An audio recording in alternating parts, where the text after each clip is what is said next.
We don't have any apologies other than Teresa Grant, and Anna is acting Chief Exec in Teresa's absence. So notifications of requests from members of the public to address the meeting, there are none, I understand. So minutes of the meeting, we've got two sets, one from the 14th of February and one from the 28th. Cabinet, are we happy to agree both sets of those minutes, sorry? Okay, I'll just sign those.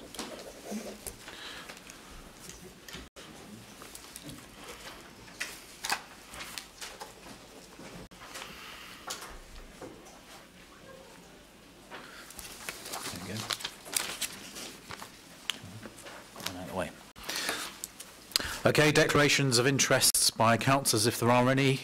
Cabinet, are there any declarations of interest over and above all those already recorded? Okay, thank you. Announcements, there are a couple. First of all, I have to let council know and members know that unfortunately former county councillor Jane Hollis passed away on Monday the 4th of March. She represented the area of St David's between 2005 and 2013 and was a deputy scrutiny champion. Jane was also deputy leader of the Lib Dem group and was also a councillor on Northampton Borough Council between 2003 and 2011. An announcement and some comments, I'm sure, from across the chamber will be made at the meeting next week on the 21st of March. But just to pass our condolences to Jane's family. I remember Jane when I first became a councillor here, and she was a good, decent person to deal with. So I'm sure there'll be more comments to be added next week. So I just wanted Cabinet and members here to note Jane's passing. Thank you. We do have an extra item that we'll be bringing to Cabinet under urgent business, and I understand Councillor Scrimshaw, as the process is to go through the Chair of Scrutiny to make sure that's acceptable, and I understand that has been agreed, so we'll bring that at the end of the meeting. Also, we've had a number of questions from councillors, and those responses have been prepared and will be sent and answered in full to those questions. Thank you. So we'll move on to item 6, the scrutiny of progress with the stabilisation plan measures relating to learning disability services. If Councillor Naden-Hawley would like to introduce this, and I'd ask Councillor Scrimshaw if you'd like to come up and make any comment afterwards. Councillor Naden-Hawley. Thank you, Chair. Cabinet overview and scrutiny endorses the direction of travel of the measures in the stabilisation plan relating to learning disability services and the progress so far. But in order to alleviate any doubt going forward, Cabinet agrees that a written response to the recommendations made by the overview and scrutiny in accordance with paragraph 5.2 of the report. At the meeting on the 27th of February, Overview and Scrutiny Committee scrutinised the content of the stabilisation plan in relation to learning disability, acting as a critical friend, which I welcome. I think Overview and Scrutiny will agree, Cabinet, that the process was thorough and all their concerns were eloquently addressed and all their questions posed were adequately answered. As we know, there has been many positive changes as a result of the stabilisation plan, as highlighted in the report, and therefore I look forward to the future of the Learning Disability Service, but always being aware that the needs of the most vulnerable residents of Northamptonshire are met, and they are met as value for money and do achieve the necessary outcomes. I therefore present the report to Cabinet for approval. Okay, thank you. Councillor Scrimshaw, did you have anything to add? Thank you, Chair. Only that this issue was first raised during Overview and Scrutiny's budget review earlier this year. We wanted to come back and look at it in a bit more detail, and hopefully the report in front of you will show you some of the questions, some of the comments, some of the issues we had. I think it's true to say that we did receive, it was quite a constructive meeting. We did receive answers to our questions. I'm not sure we entirely have had all of our concerns answered. We did recognise this is still work in progress. There are some risks to it, in particular about the sort of recruitment and retention of social workers, in how this council works with borough councils regarding housing, and we raised particularly our initial concerns that maybe this was being driven through budget matters rather than service matters, but I think we were reassured that the clients that are involved in this were being treated correctly and would only be moved to a new form of independent living if it was suitable for them, and that was a big reassurance that we got. We welcome, however, to hear Cabinet's discussions and look forward to hearing the formal response from Cabinet, because certainly it's an issue that is important, and I think scrutiny will be coming back and looking at it again in the future. Thank you. Okay, Councillor Scrimshaw. I don't know if there are any further comments. Cabinet, we did discuss this earlier on, and I think we're assured that a good, robust due process has been through, and we look forward to, I think Councillor Naden-Hawley is going to provide short written response as it's suggested in 5.2, and I think as a part of good governance, maybe moving forward, when we do have these scrutiny reports and we're asked to write a response, that I think that comes through, is collated through Cabinet at some point, so we can make sure that this circle is being fully squared, if you see what I mean. Okay, did you want to add anything, Councillor Naden-Hawley? I appreciate Councillor Scrimshaw's comments, but I want to reassure him that if he has any concerns, he can come to me at any time and I will look into it for him, or any other councillor who's got concerns. Thank you. Okay, thank you. Cabinet, do we note the reports? Yes, please agree. Thank you. So item 7, the monthly revenue monitoring report for the financial year ending 31st of March, as of period 10. Councillor Longley, item 7. Yeah, thank you, Chair. I'm not proposing to go through this, labour through this, because as you'll all have been very much aware of, a lot of this was covered in the recent full council meeting. Suffice to say, I think there are 2 points worthy of note, perhaps. The first is that the current year-end outlook is just a little short of £1 million negative. Now, there's still, we're only 3 weeks away from the year-end now, of course, as you'll all fully appreciate. In fact, a little bit less than that, 2.8 from the year-end. So we're now very much a lot of clearing up, making sure we get things in good order. That'll be the order of the day. So I would expect it not to move dramatically from there, but if it does, I'm hoping it'll go marginally in the right direction. So I'm going to stick with that forecast at this stage. Second point worthy of note is the 41.479, the use of the capital dispensations. We think that's now been pretty much, hopefully, totally cleared up. And of course, that's been dealt with via the capital receipts. So those are the 2 points, I think. Other than that, it's pretty much business as usual. Thank you. Thank you. Councillor Scott. I defer to Danielle. Oh, she's not here, sorry. Councillor who, sorry? Daniel Stone.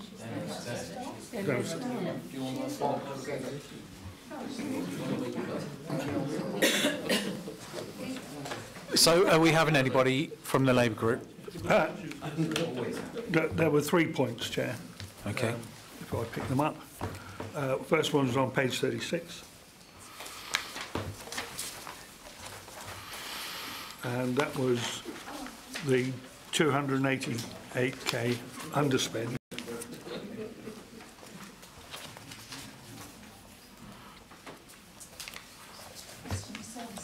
Okay.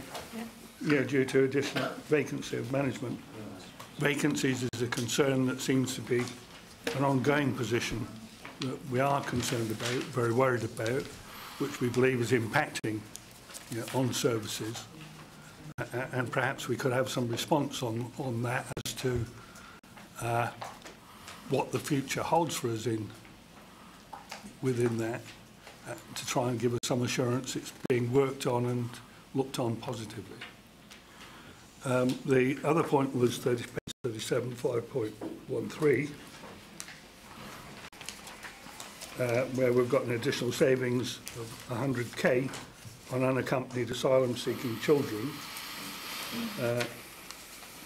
which is attributable to reduced placement costs and additional forecast income. The issue there really is in terms of the reduced costs, presumably because that's because of placements where we're placing them, and the question really around that is in terms of the accommodation being of a suitable nature and not cutting on the requirements of that, which was a query raised. And the last one was on page 38, which is the second last bullet point on the first paragraph. No recourse to public funds overspend due to demand for support above budget levels, and that's 225k, which again is an area of concern, because if there's no recourse to public funds, what's the criteria that's changed that's brought that about, or has there been any criteria change that's brought that about? Thank you. Okay, thank you. Councillor Stanborough. Thank you, Chair. Two things. So, firstly, Appendix B, and can I say what a lovely appendix it is? It's something that's really helpful because it gives you the movements over a period of time as regards pressures and mitigations. That's something that I think I've asked for previously. I'm really pleased to see it, and I hope it remains because it really aids understanding of the report that we've been given. So thank you very much for that one. The other one is page 43, the pressure regarding Grendon Hall of £90,000 due to a decrease in income and increase in repair costs, and that was something that was raised recently, I believe, and there was an email from the Chief Executive to councillors about it, which told us that Grendon Hall should have ceased on the 31st of March 2018 as instructed by Cabinet, and it didn't happen. And my question is, how was that allowed to not happen? Who made the decision to continue? What happened there? Be interested to know. Okay. Any comments from Councillor Davenport? Oh, yes, sorry. I was also looking at what Councillor Scott mentioned about the vacancies or vacancy management, because reading through a few of these, it seems that we're saving money due to not employing people, and I suppose my concern is that it's being kicked into the next year, that then those vacancies will be filled and the cost will be in the next financial year. Do you want to just put your mic on, because it might not be picked up by... Sorry. Did you hear me? We heard you, yeah. Oh, but good. I don't know, we're wired into the recording system. Oh, okay. Fine. And also, with the recourse to public funds on 5.9, this is just a personal question, really, because I would have thought that we'd have government funding for that, and do we not get that? And then, obviously, it would increase if there's a higher number. It was good to see that the agency placements were about the same cost as what we'd saved on staffing budget, so that sort of weighs the other out. The other was about LGSS, which I've always wondered about. It's I I remember with the Keller report and the peer review that there was, when they first started as a business, they had £1 million overdraft facility, which they'd used up. But after about a year, they still had this £1 million. And I didn't know whether at 5.15, that 123,000 would then be added on to what they already owe, or has that somehow been paid off? So that's it. Okay, thank you. I'll ask Councillor Baker and perhaps the DCS to offer any comment on the no recourse to public funds and the other point around the unaccompanied asylum seeking underspend. I haven't got the information here, and our director, as you know, has only been here for 2 weeks, so probably it would be unfair of me to ask her at this point. But we're very happy to come back to you with an email tomorrow when I've looked into it and found out what that is exactly. Okay. Councillor Morris, did you want to comment on the Grandon Hall? Yes, thank you, Chair. The decision was made, I think, probably because we were talking to a provider who was going to buy it as a going concern. That provider that was going to buy it as a going concern then fell away, which is probably why, I'll double check this, but I'm pretty sure it's the facts that we kept it going while we were in discussions with that provider, because they wanted to keep the business going. The minute they fell away, then obviously we had to rethink what we're doing there, and that's what we've done. So there's no sort of mystery around that. It was literally to help that buyer keep that business going while they went through the process of buying it. Once they fell away, we decided we had to rethink what was happening with the hall. Well, no firm decisions have been made with the hall, other than it will cease operating as a centre, and then we will have some thinking around what we will do with the building going forward, in conjunction with our colleagues in the districts and boroughs that are affected as well. Thank you, Chair. Thank you. Councillor Irvine Swift. I would like to thank Councillor Stambra, because you made a positive comment, and when the opposition make positive comment, I quite like it. And the appendix, I think it shows that now we try to, and we are transparent, and it is easy for us to track the progress that we are making. So thank you for your positive comment, Councillor Stambra. Before we hand over to Councillor Longley, I just want to just make the point again that getting anywhere near a balanced budget this year has been an incredible challenge, and it is down to the hard work, graft and toil of the officers and staff. And I just want to again add my thanks, as we do regularly, to acknowledge the work that's gone into achieving where we are now. I know we've still got a bit of a way to go, and we know that we've still got 2 periods to report on. That variance may go up and it may go down, but we need to acknowledge that and remember that July, whatever it was last year, we were at £64.2 million. So it is an incredible achievement, and it's down to the hard work and graft and toil, because I know it has been, of certainly the directors and the staff to deliver this. So I want to make sure we're clear on acknowledging that. Councillor Mercer. Thank you, Chair. I think the most significant point about this for me is that we've made another big improvement, and everybody just goes, well. In other words, it's become boring. Improving has become boring, and I love to hear that phrase, we're doing the boring well. Councillor Morris. Yes, I just wanted to highlight the stabilisation plan that's highlighted in here at 3.4. It's showing the steady progress we're making towards the targets that were set within that stabilisation plan. I mean, 7.8 million of the proposals are now assessed as being delivered out of the 18.2 million that were originally identified. And I think that shows steady progress on several fronts, but that is one front that I think sometimes we don't talk about, but I'm happy to talk about the stabilisation plan all day long, Chair, as I'm sure you are as well. Yeah, thank you. Yeah, I think we need to remember where we were when the stabilisation plan came out. It wasn't that long ago, and we as a group of members, including our wider backbench members, challenged that and put it to the commissioners at the time that, OK, this is good, but we need to see a plan B emerging, and that's exactly what's happened. So we can keep referring to the stabilisation plan. Councillor Longley.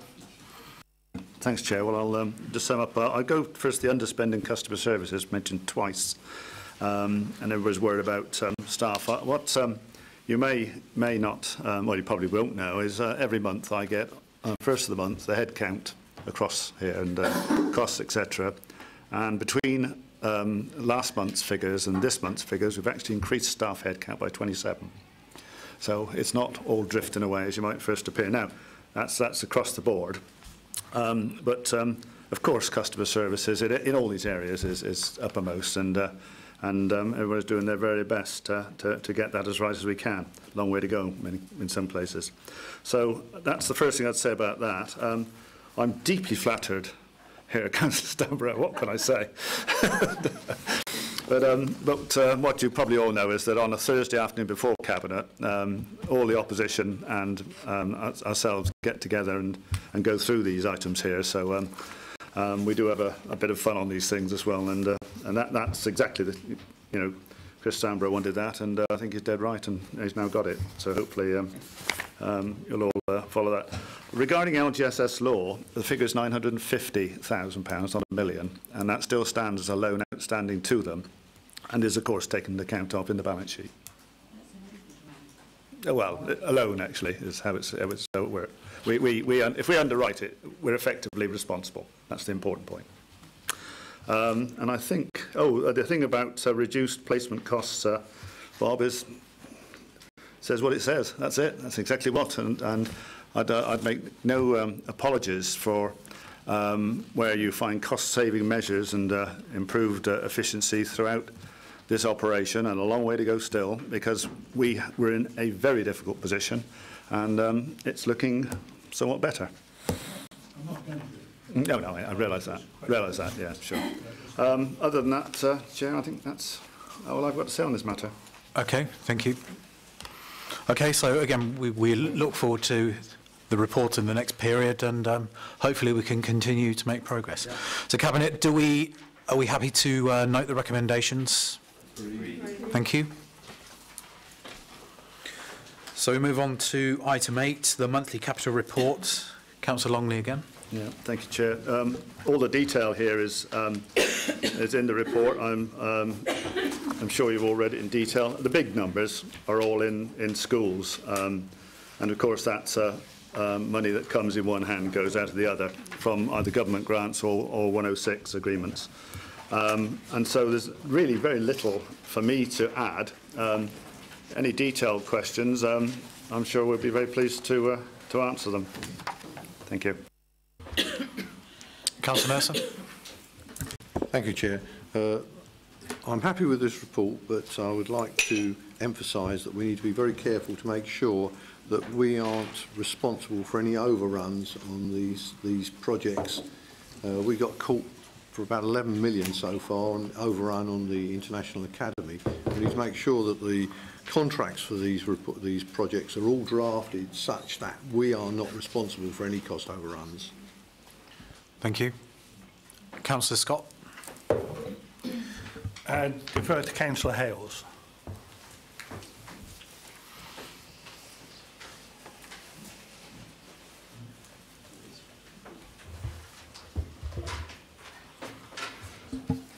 Chair. Thank you.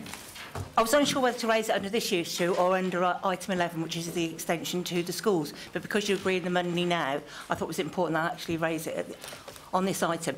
I have got concerns around the issue of the extra money going into the Kettering Science Academy. When you look at their reports, if you go back to the Ofsted, it's from 2011 was their last satisfactory. The last 3 have been needing improvements, and they had a monitoring report that was done in December, and they've still got concerns there, and it's certainly around this current improvement around the quality of the teaching in the school. There's a vast majority of turnover of agency staff in that school, but there's also a big worrying thing around the funding to the disadvantaged children, and especially those with SEND, and the number of children that have been excluded from them schools. So, you know, it is a concern to me around that. and also taking on Councillor Mercer said around the contracts of these schools, and being aware of Hayfield Crossing, Kettering, and the amount of extra money this has cost this county council because the developer has not built the houses in that area to sustain that. So this school is in a dirt track of a road that we're having to sustain it. We had to put in the sewerage systems because they weren't online. So there is grave concerns when we're looking at schools going forward, because on the east of Kettering there is supposed to be an academy built, but that's not till about 2023. So whereas the 106, you know, the majority of 106 has gone into the primary schools. And, you know, grave concerns, if they're having another 90 pupils going into this school, the Science Academy, and around the Southfield one is also, from a transport point of view, is the access to that school. So I have got grave concerns. Although I welcome it, and you know, that we do need these schools, but, you know, it does really send concerns around when Ofsted reports and no improvements, you know, in nearly over 8 years. Thank you, Chair, for indulging me. Thank you. Councillor Stanborough. Thank you, Chair. 2 questions. So, firstly, paragraph 6.6 at the bottom of page 58, new local highways maintenance fund of 6.8 million that was announced in the autumn and approved by you in December. Actuals to date spend 0. And I expect that there are good reasons for that, but because of that sort of quite stark statistic, it would be useful to hear what the reasons are as to why the spend to date is 0. And then on page 61, under the updates, item 1, highways street lighting PFI, £429,000, which is to presumably to install illuminated signs where we thought we were going to put reflective signs in, and that's an awful lot of money into an awfully expensive PFI already. Can we hear just you know, some detail as to how many illuminated signs that's going to cover, and whether that figure is then in turn going to lead to increased PFI payments, or if it's a one-off contribution? Thank you. Thank you. Councillor Davenport, did you wish to ask any questions? Yes, I'm always doing that here. The section 106 that was coming from capital receipts, when is that going to be spent and finalised? And is that included in the table we have here and the section 38 payments that we're owing? And I think that, a minute. Oh, and on page 60, 7.1, the receipts for the financial year amount to 11 million for property. Is that for is it Buckingham Fields or Buxton Fields? I get mixed up. Sorry? Buckton Fields. Buckton. So is that what that 11 million is? Thank you. Okay, I'll just make a point on Councillor Hales's query. I don't want to steal any thunder because we're talking about schools later on, but we have a statutory obligation to provide the school places, and that is an immense challenge, as we know, and we see in the paper later. We've got a huge level of demand, and we have had for the last 3 or 4 years. And if I could say anything about the team that is working on this, they've managed extremely well to make sure we provide those school places. And we had the secondary school allocations come out last week, and you know, we're still able to offer a very high percentage of first choice places. But I just wanted to acknowledge what a big job it is to provide those places.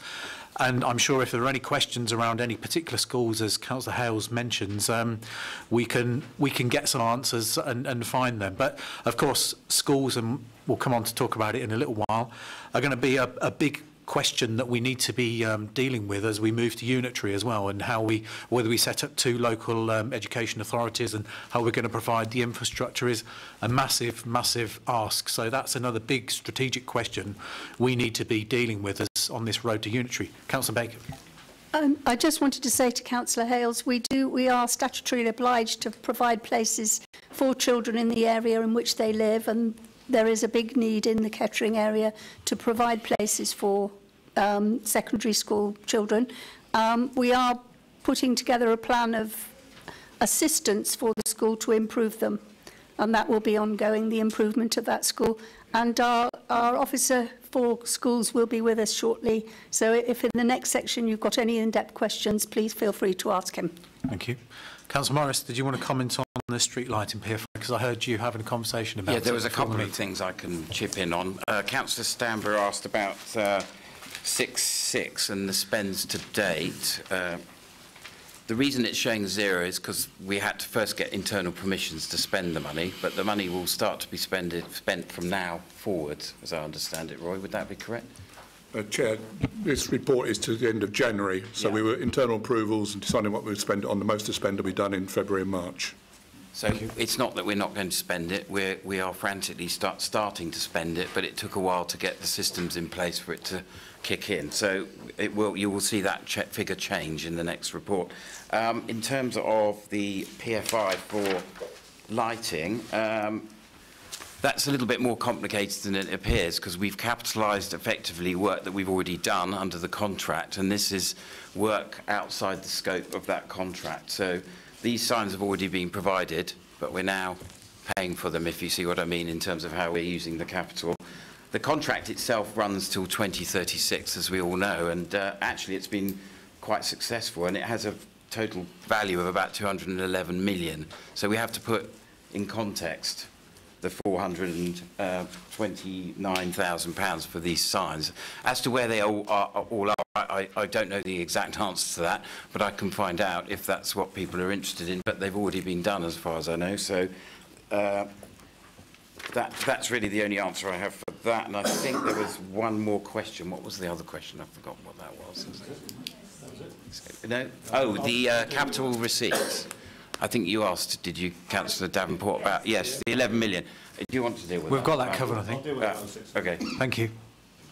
Yeah, and just in terms of schools again, I know we often talk about the NIA, and we're still having ongoing conversations about recouping some of that money, and they are very complex and difficult projects, building schools and these extensions. So it's up to us to try and get best value, as we know, and that presents a challenge in its own right. Councillor Longley, did you want to? Yeah. A few points came out. The first was, I think, that came out on the Kettering school, and I think the point that was, to me, that comes shrieking out of that is, in fact, the management of that contract. I mean, the numbers we put down here, what the plan is, and the key way forward is to make certain that no more than that is spent. So we'll see where that one goes. And with regards to the 106 receipts, you'll be referring to the 13.5 on page 33, I imagine. And that, as you'll undoubtedly appreciate, has now been reversed due to the capital receipts at the year end. It's part of the 41 million. The status of it hasn't changed from then till now. The argument last year was that was used in the revenue account, and of course was then put out. But the money, the allocation of the money, has not changed from then to now. It's still there, and it should be for the purposes for which it was allocated. The approach last year was to effectively borrow that money to put into the revenue account. We're no longer doing that, as you well know, and so therefore that money is allocated to the original requirement. It hasn't changed in that regard. And as I suggested last time we spoke about this, I know it's dear to your heart, you want to follow up any individual 106, then you should do so, you know, and I would recommend. I'd finish by saying that if you look at item 1, the capital expenditure is still around the 100 million. That's been the same now for quite a few months, if anybody's managed to observe it. And the capital, the only time we're going to be spending capital for 4 reasons, and that's we either take it from capital receipts, i.e. we sell one to do something else. There's a productivity or a payback requirement. Clearly we'd take that on its merits. We've got sufficient revenue to be able to do so. No, that'd be a nice thing, we did. We don't at the moment. Or of course somebody funds it, an external funding. So those are the reasons why it's staying stable. Unless we can do one of those 4 things, we don't do it. We're not doing it. And unless it had to be truly exceptional for us to do it. Because the revenue account's been our problem, been a long-standing problem, we all know that, intending to get it right. and any capital expenditure reflects itself in the revenue account sooner or later. So that's why that number is staying thereabouts 100. Okay, thank you, Chair. Thank you. I'll invite the Section 151 officer to make a comment. Yeah, it was in response to the query about paragraph 7.1, the £11 million plan for capital receipts. Buckton Fields is actually 2.5 million of that figure. The biggest sale that we're looking to complete is Parklands. Those two schemes together will be about £9 million, and there are bits and pieces thereafter that will take us to 11 million. As you can imagine, we're monitoring these very closely. As Councillor Davenport will know, they're both Northampton, Edge of Northampton schemes that have been through NBC Planning Committee. Anything further to add, Councillor Longley? Okay. Cabinet, we happy to agree the recommendations? Thank you. Okay, item 9, the Corporate Performance Report, 2018-19, Quarter 3. Councillor Mercer. Thank you, Chair. We are now stabilising with a standard layout for these reports, which is, I hope, clearer than the versions we were seeing a year ago, and brings out the relevant issues that need attention. I'll particularly draw your attention to the delayed transfer out of care figures, for which we're, I think, justifiably proud, where we've made a significant improvement.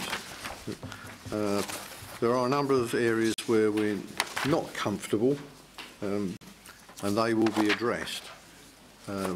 One that springs to mind is permanent exclusions, where the number, in my opinion, is too high. But if you look at the table on page 84, you'll see that the pattern for the most recent 2 quarters is a mirror image, well, is a copy of the figures for the previous year. So there is a spike, but that spike happens traditionally this year. I'm not going to speculate as to what causes that spike. That's not my job. But I just note that it is not statistically unusual. It happens at this time of year. All exclusions are too many exclusions, but this is nothing exceptional. Councillor Naden-Hawley. Thank you, Chair. In connection with the delayed transfers of care, I think we've got to be really sort of like aware of where we've come from with this.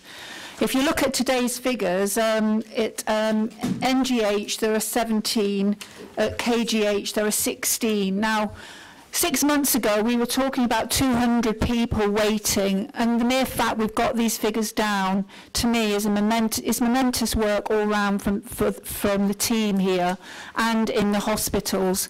Also, I think when we think about an underspend, if an underspend causes the fact that we're doing a better job, I say I'm all for that, and that's what it's about, isn't it? Because it proves with the detox figures. You know, we're not spending a lot of money, but we are doing what we said we were going to do. We are improving. Thank you, Chair. Thank you. Yeah, I just want to recognise and echo that. You know, we're often asking Anna to look at it on her system to see and monitor where we are, and the figures are consistent, and we're managing to keep up with the performance we've put in place. And given where we were a year ago in this particular area, you know, it's testament to the hard work and partnership working and the way we're trying to move things on. Councillor Baker.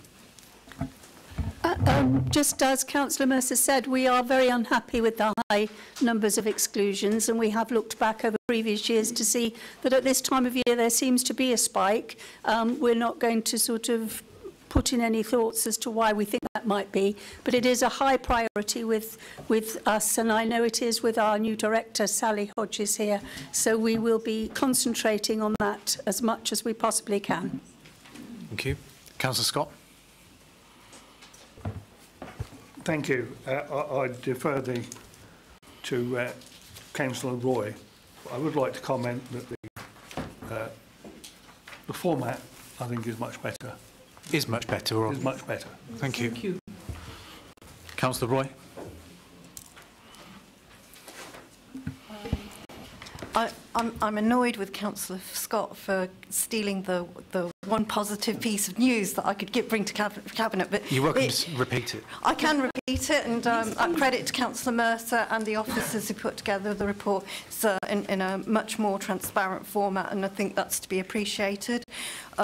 It's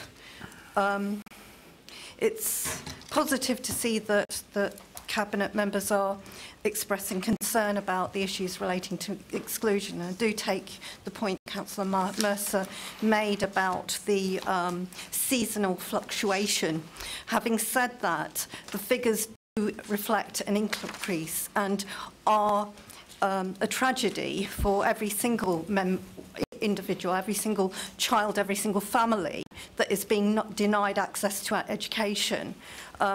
I'm particularly concerned because these are some of the children that are most at risk in our communities and most at risk at the more threatening aspects of our society, particularly the kind of issues relating to vulnerability to gang crime, vulnerability in terms of kind of engagement with county lines, vulnerability in terms of child sexual exploitation. And that is why this is a concern to us. And I think particularly with the approach of certain other agencies where with the spike nationally on gun crime and this public health emergency around knife and gun crime, that this is a thing of significant concern. I think the other thing is, as a key organisation in the county, we have a job in terms of leadership about how these problems should be tackled, and particularly the focus of other agencies on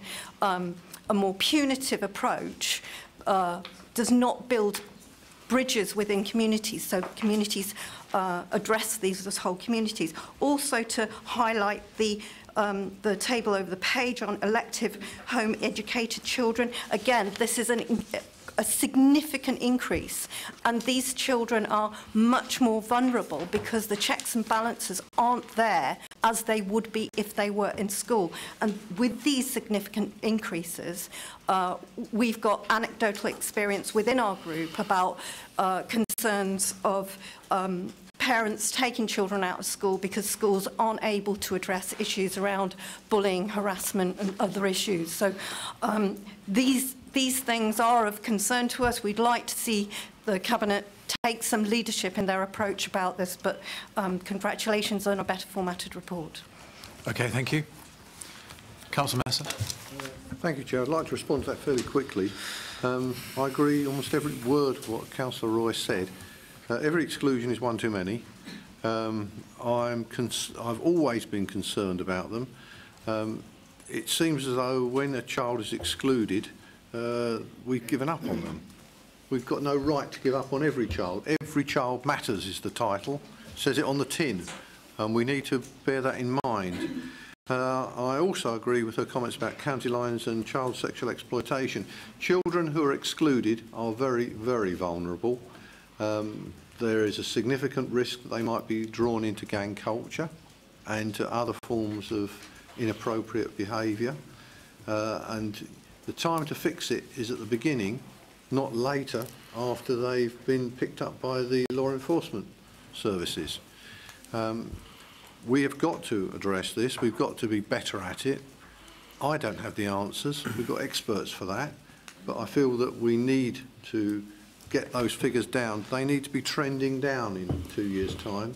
It may take that long to make changes of the appropriate nature, but we've got to get them in a downward direction. Thank you. I'll invite Sally Hodges, the DCS, to make a comment. Thank you, Chair. A few comments from me. Yes, we thoroughly understand and accept that children who are not in school are vulnerable. Of course they are. We also understand that we are, as an authority, in the same position as nearly every other authority with the national rise in children that are being excluded from school. Actions that we're taking on a local footing, I certainly have begun some very early conversations with colleagues in the office of the PCC about how we might be working more closely with them around some of these young people and developing our services for them. And I know that my colleagues in the education part of my business work very hard with schools on programmes around resilience and self-preservation and how to keep children in school. There's a lot of work that goes on through teachers, teaching teachers. Each school is required to have its own anti-bullying policy. So there is, I wouldn't like people to think nothing's happening and children just get excluded and nobody cares and nothing happens, because that is far from the truth. Having said all of that, we do recognise that any excluded child is the child at risk and we need to be dealing with it. Thank you. Councillor Evanswith. Yes, you have seen in the press last week and this week the police is doing quite a lot of meeting about gang violence and also children who have been excluded. And during the symposium on Friday, I made it quite clear that with Sally and Fiona, we will work with them in order to tackle that issue that is in fact about inequality and also what we call broken society. So they have had my insurance, and I know that a new director will tackle that very quickly too. Thank you, and we will work in collaboration. Thank you. Thank you. I just wanted to add that I think this is a good report and welcome the format, but I think it does serve to highlight that there's a lot of work that we still need to do as an authority, working with our partners, working with the police, working with health to make sure we're trying to deal with the pressures, whether it's detox or keeping children out of crime. We're making progress slowly and surely, but this reminds us that we've still got a long way to go in making this authority perform as good as it possibly can as we transition towards unitary. And of course it is the focus of Cabinet not only to deal with the financial aspects where we're making some progress, but to get to grips with the services that we provide. And I can assure everybody that we want to hand this entity over into unitary in the best possible shape we can. But notwithstanding that, there are some enormous challenges that we're doing our best to try and grapple with. Councillor Mercer. I'd just like to make a couple of final points. First is to thank Richard Corliss, who's the officer who actually produces this report to my specification. He's done an excellent piece of work here and I'm very pleased with it. Secondly, to say that this gives us the opportunity to focus on the issues which really matter, the areas where we should be attending, rather than the ones which aren't really a big problem. And you can flick through this in just a couple of minutes and you know exactly where we've got problems and where we've got to do work. Thank you. Cabinet, are we happy to accept the report? Agreed. Thank you.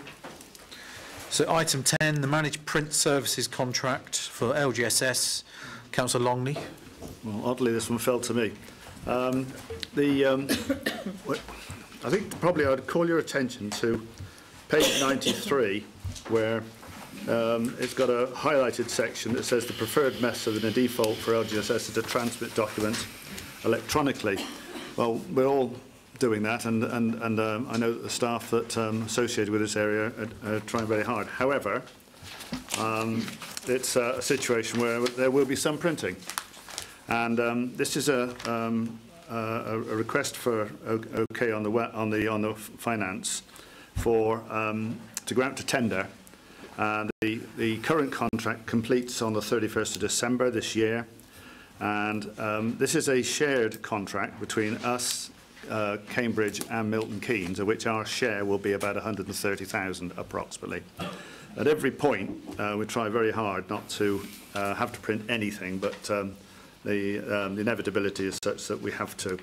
And I think if you turn to 94, section 6, 6.1, that probably states why we don't do the obvious and do nothing. We've always got to get something done. So it's a fairly simple request for an OK from the Cabinet to go ahead and tender for this contract. Thank you.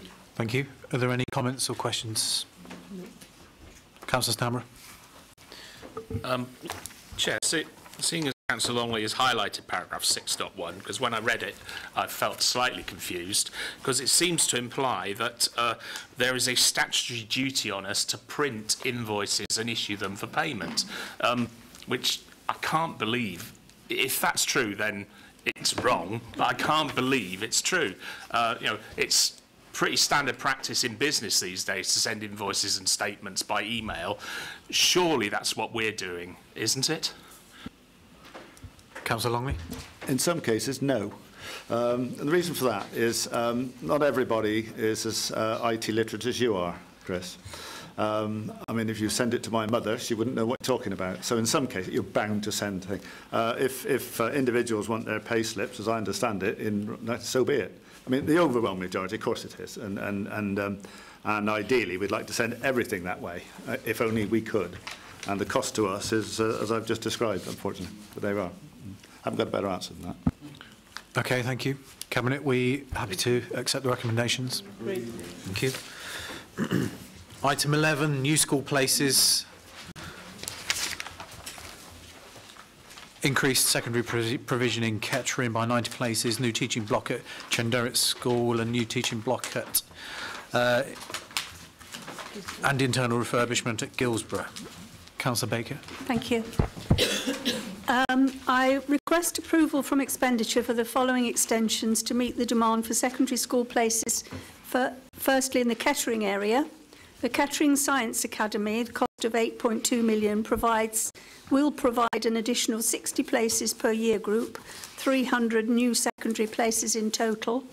And as we've said before, these are vital places that we do need to have. Southfield School for Girls cost 4 million. This will provide 30 places per year group and 150 new places in total. This will be funded from a combination of the BGN funding. No, sorry, that's a Brackley thing. BNG funding and 106 contributions. In future, NCC will be looking to secure 106 funding for future schemes. And I have already, and I know some of my other colleagues have already been speaking to districts and boroughs about adding this to their planning when they're talking about their 106 contributions in the future, which is where they're all negotiated that they put secondary schools in as a high priority. Both the above schemes have already commenced detailed design stages and are waiting planning permission. Chenderrit, which is in Middleton Cheney expansion, I request to passport 133,000 of banked 106 monies to school to part fund the new teaching block. This will increase the school from 174 to 180 per year group.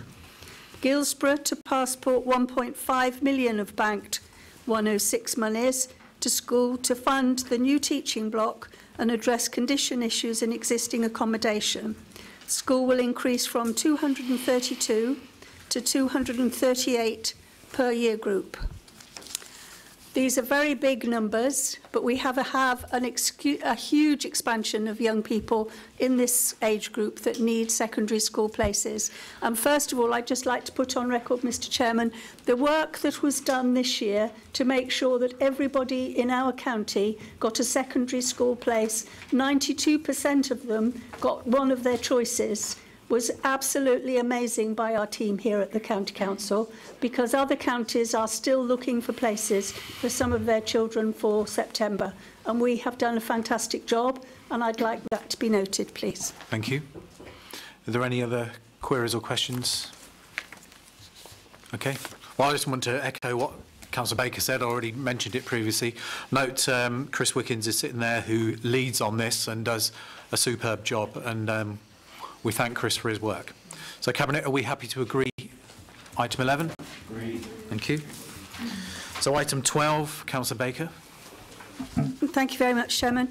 I've asked our officer, Chris Wickens, to come along now today in case there are any more in-depth questions that you'd like to ask about this, which I won't have the answer to. So he's very pleased to be here to answer those questions if you've got anything. This report is to identify demand for school places across the county and how NCC are planning to meet that need. 2018 plan identifies the requirement for the following number of new schools or extensions to meet the demand by 2023. Primary new builds 9, 3 are already underway, 4 extensions. Secondary new builds 2, 1 already underway, extensions 5, which these are all underway. At this time, projections indicate we have sufficient primary capacity. Any new requirement will just be at the result of a new housing development where normally they have a primary school included in a big development. Real pressure exists however, on the secondary school places, with projections indicating a lack of Year 7 places in the majority of planning areas in the county in the coming years. So that's not just talking about this year where we know we've got a boom year, this is talking about in the future too. We're attracting an enormous amount of people into our county and we'll have to find schooling places for them. The vast majority of schemes to meet this need are over the next 5 years are being progressed by NCC or strategic partners already. Just to tell you, we're on this. We're looking for the places now. There are 2 funding scenarios relating to the new school provisions. They are, 1, NCC are successful in bringing forward a Wave 13 free school bid for Northampton Town. NCC has sufficient funding to progress all schemes and will have 12.5 million uncommitted basic need grant funding remaining.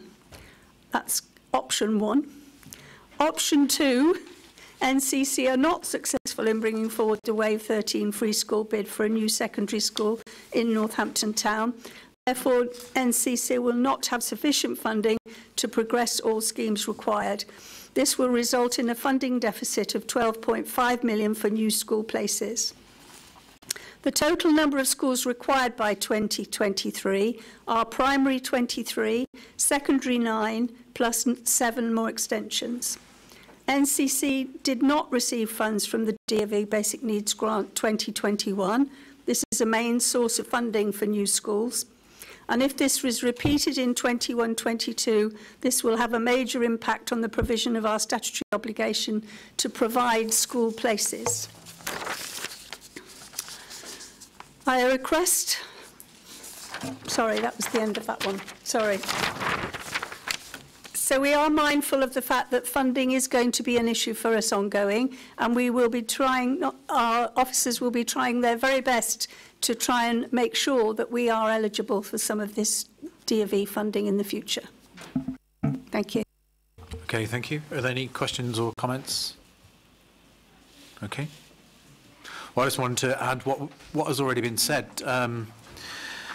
This is a massive challenge providing these places. I know when I was involved in this area, the number of places and the number of in-year admissions and all these numbers are actually quite staggering. And again, it's down to the hard work of our department and Chris in particular to deliver these places. And again, it adds that big question again, how this is going to look as we move into unitary, and are we looking to have 2 local education authorities, and who will be overseeing the strategic responsibility of providing these places. So again, it's lots of questions we need answers to.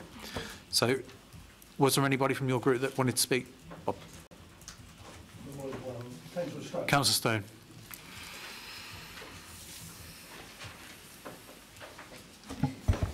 Thank you, Chair. I wanted to ask a couple of questions. Obviously, I'm as concerned as you are about the state of funding for our schools, and I'm glad we've got a review of how many places that we need. It's really large. So one of the questions is, are we finding it difficult to attract bidders who want to set up new free schools, academy schools?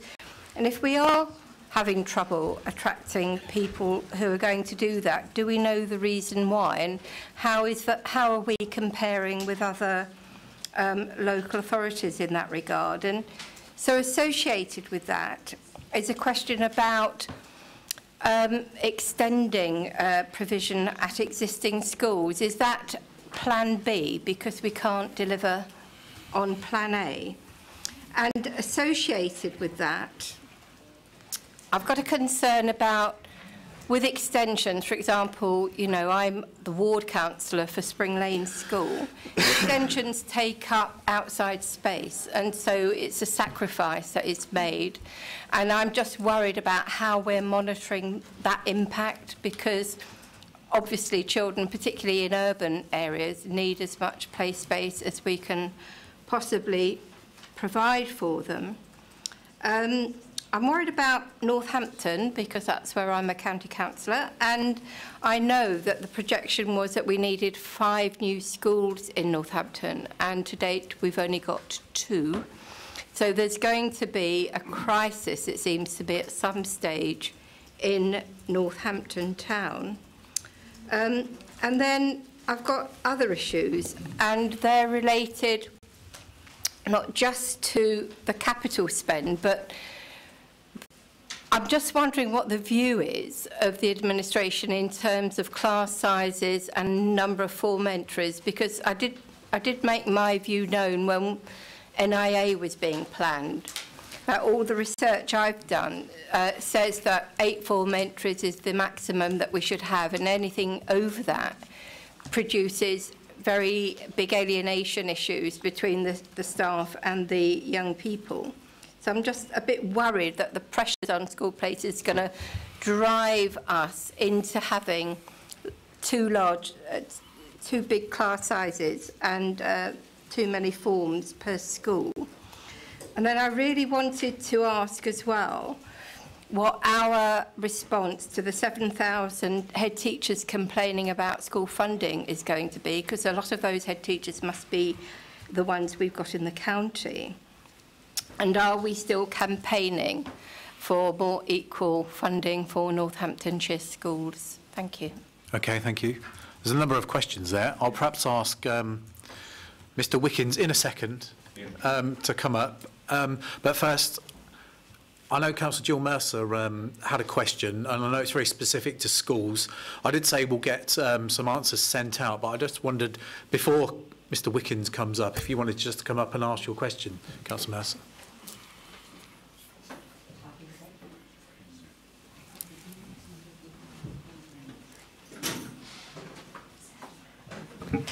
Thank you, Chairman. This relates to something in my division, which is Findon.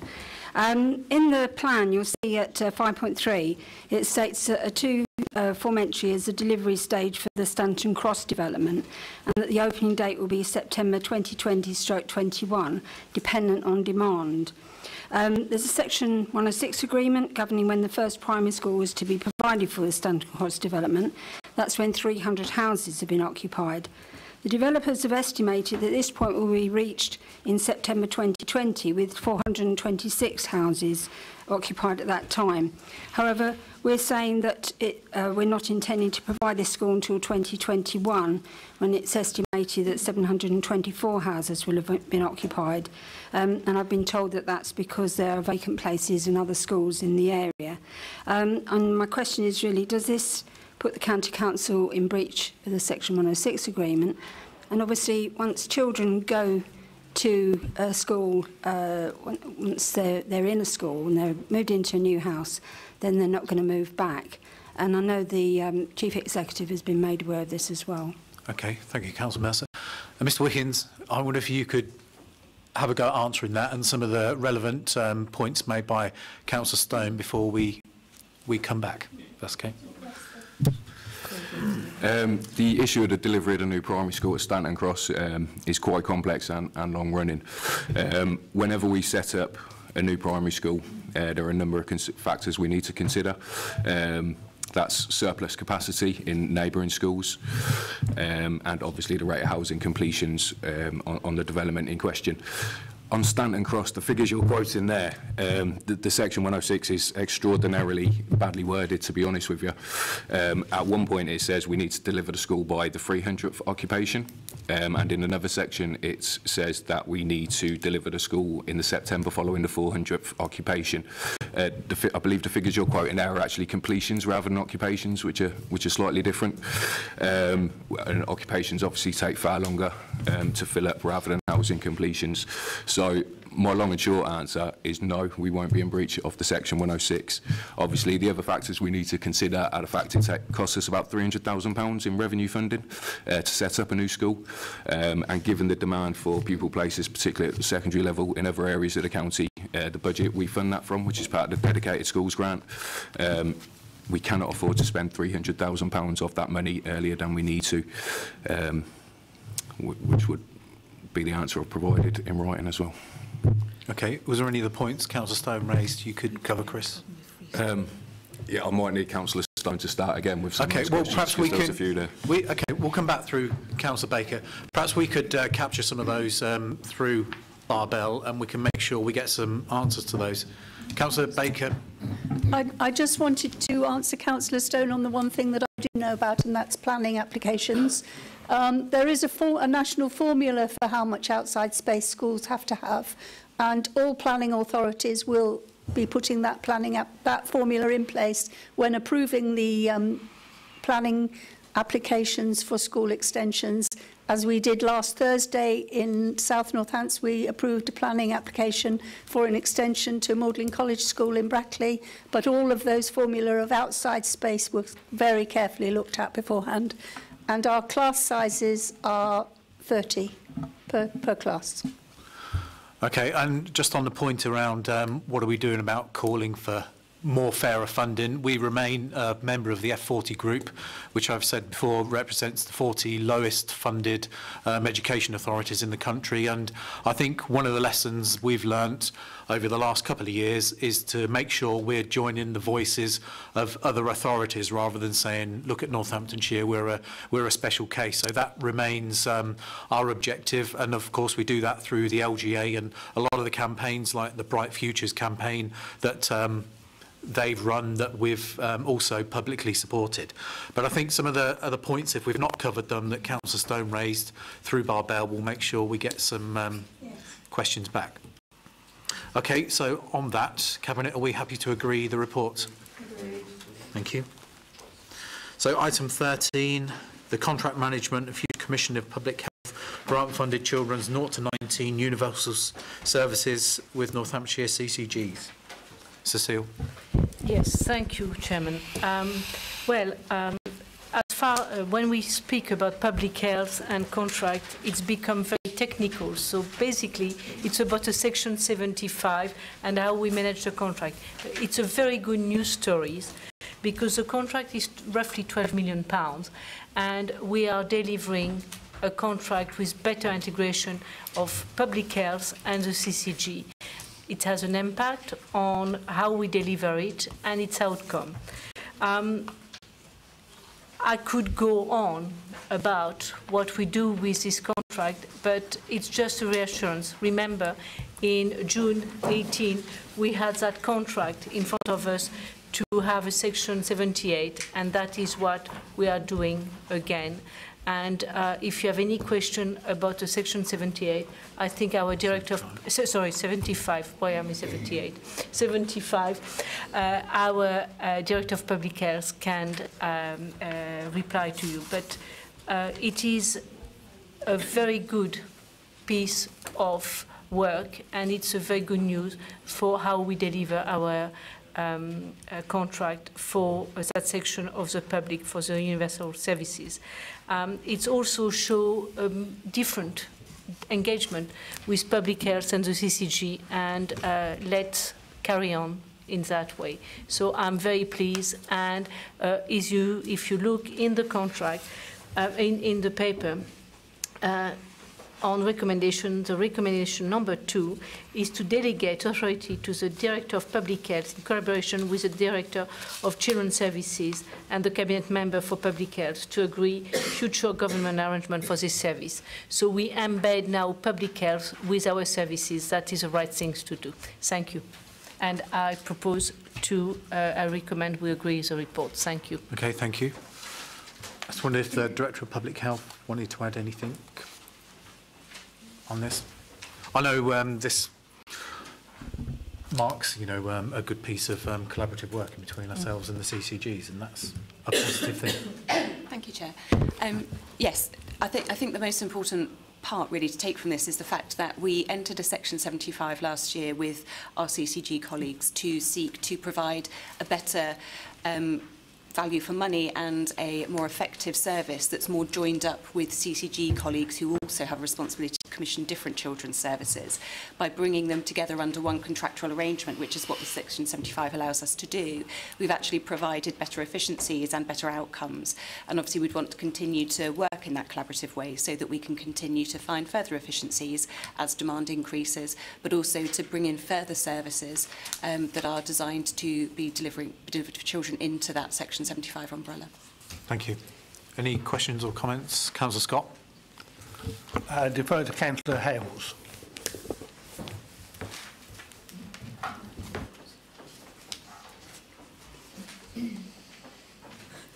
Councillor Hales.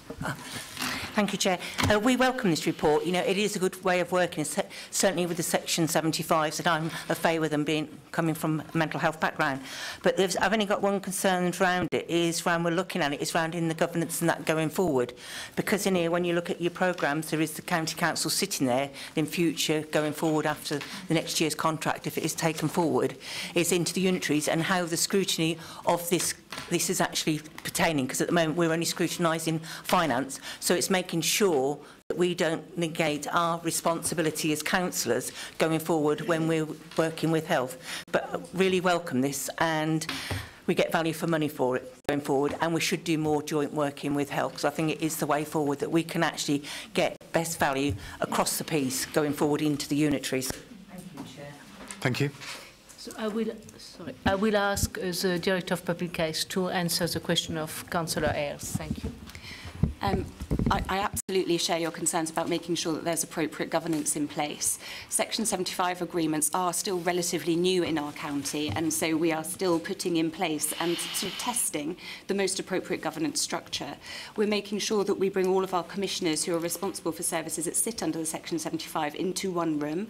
So as we move forward, if this goes into two unitary councils, we will make sure that we have appropriate representation from both councils as required in that room.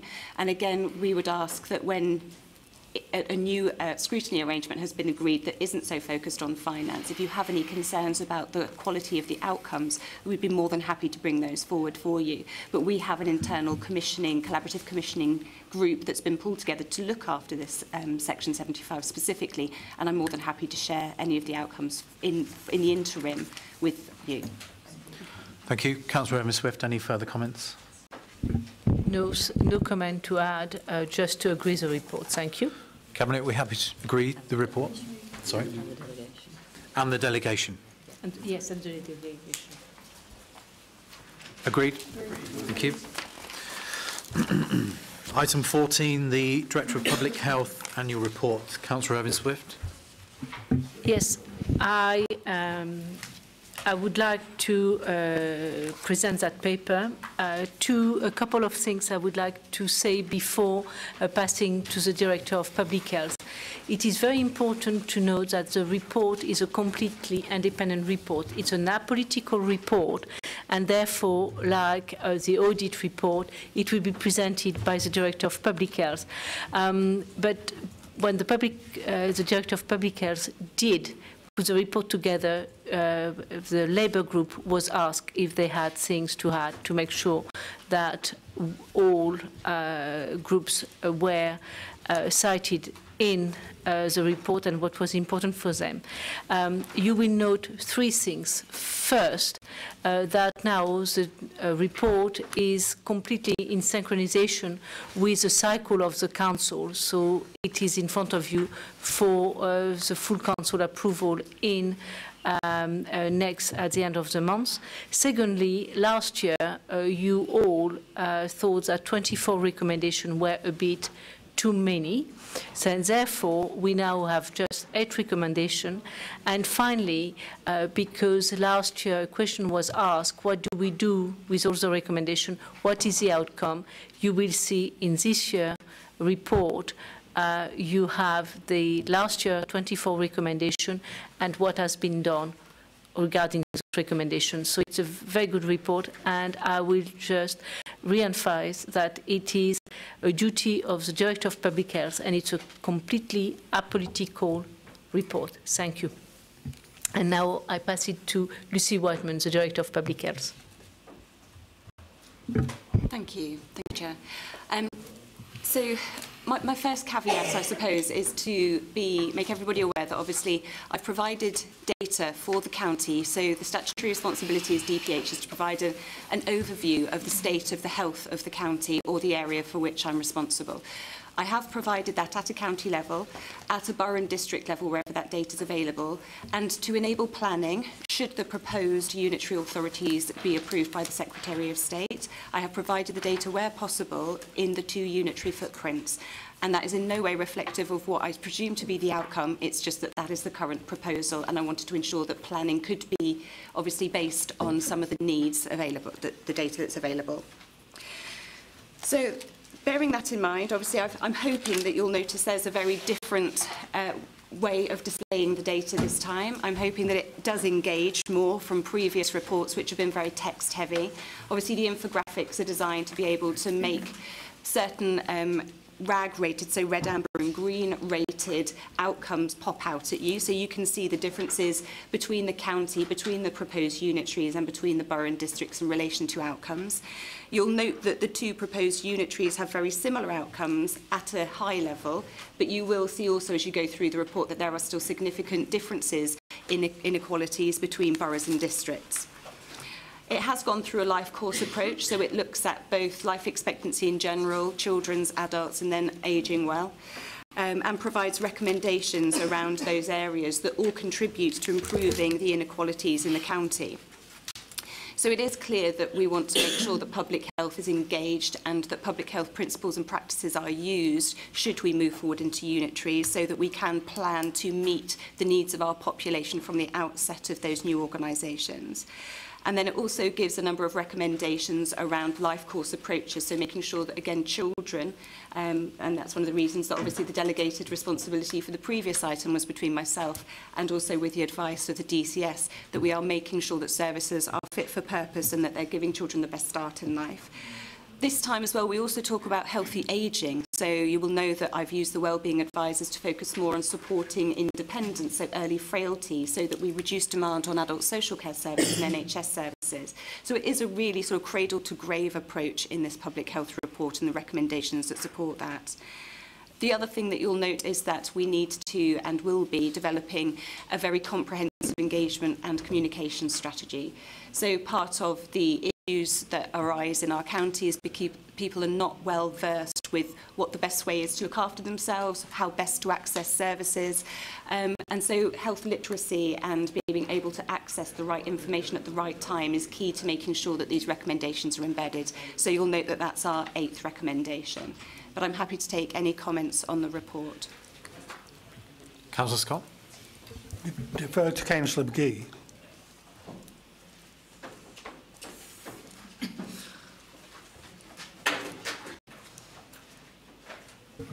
Thank you.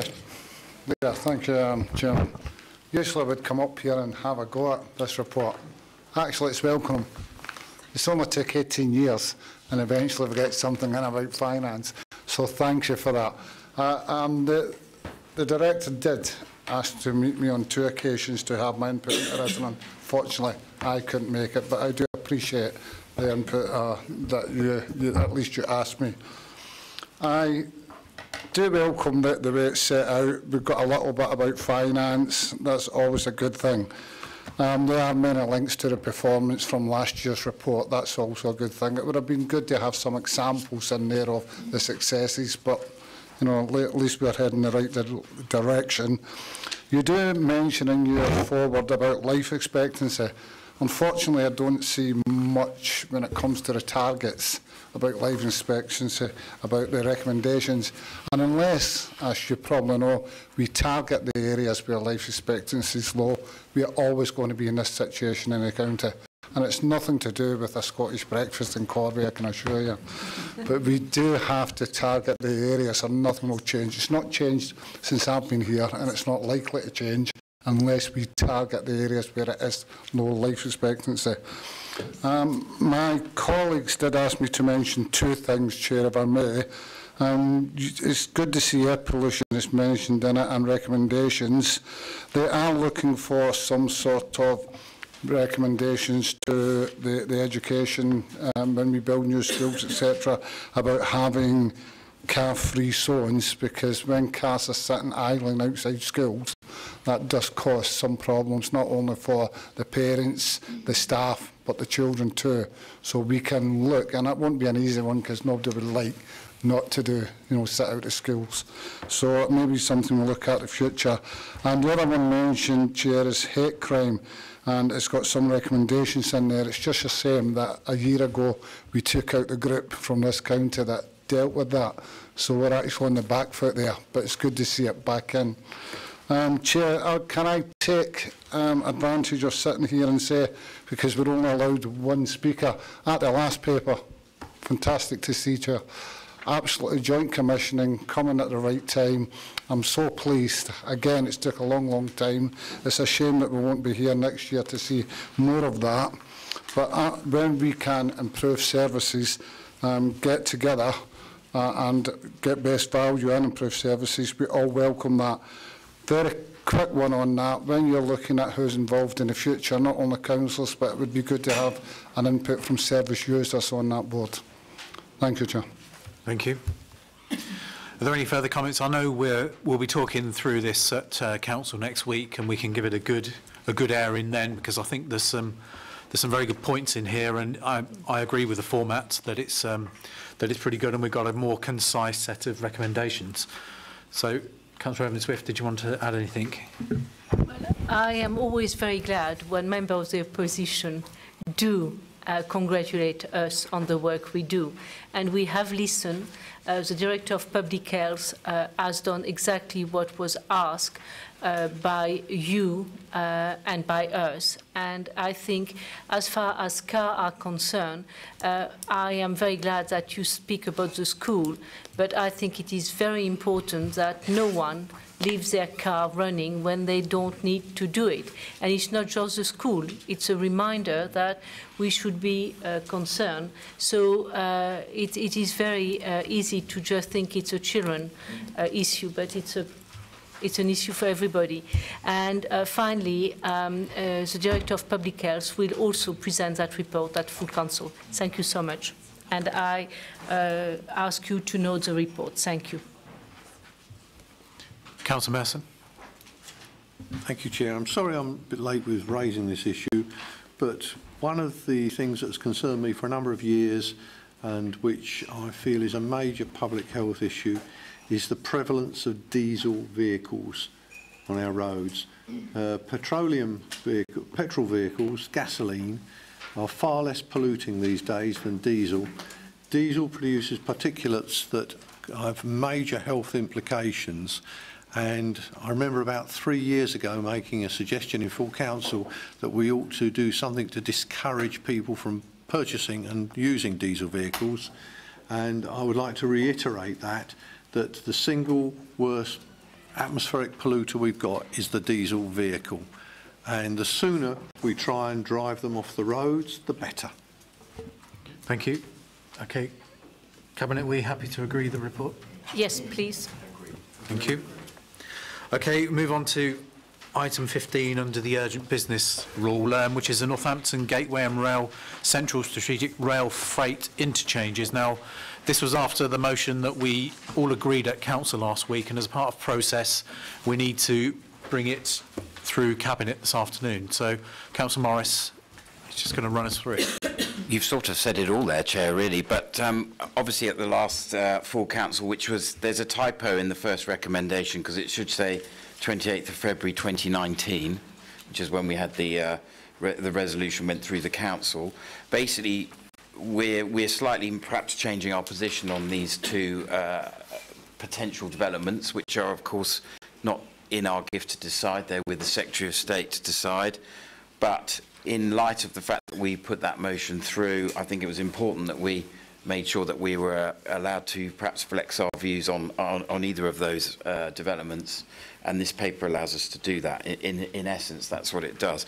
There's some public inquiry at the moment, and there is an open public session at 6 o'clock on Thursday at the Hilton Hotel in Northampton for those local councillors that wish to go and make representations on the Gateway one. Anyway, it's the Gateway one, isn't it? That one, the Gateway one. So really, it's a bit of housekeeping, because we don't want to go against earlier papers that we've put through as a cabinet.